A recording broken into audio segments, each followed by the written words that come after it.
Hey, we're here this morning with Jason Crow of Covenant Financial Group. He's an expert on long-term care insurance, and he's agreed to give us some good information on long-term care. Risk for needing long-term care is approximately 59%, which means more than 1 out of 2 of us are going to need it. Well, long-term care is an insurance product designed to protect the elderly or disabled and provide custodial care for them in the event that they can no longer do some of what they call activities of daily living. Doesn't Medicare pay for this long-term care? Actually, they do not. Medicare does not pay for custodial care, so that's a myth that most people think that they can access long-term care for Medicare, and in fact they cannot. Well, just explain briefly how long-term care insurance works. Okay.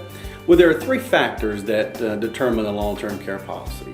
It's your age and your health, obviously, and then 3 factors are the daily benefit amount of the coverage, the length of the coverage, and then inflation protection. A person who has a policy that pays $250 per day for a 6-year term length would have approximately a pool of $274,000 to use for long-term care coverage. What does it cost for long-term care typically around Birmingham? Well, typically around Birmingham it can cost upwards of $6,800 per month for long-term care coverage. I see.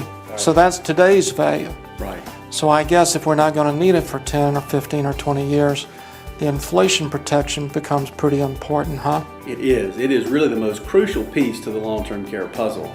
The fact is that most people don't use the benefit of long-term care for maybe decades after they purchase the policy. So certainly the cost of healthcare would have gone up over time. So inflation protection is a key component. Now you can add various types of inflation protection on there.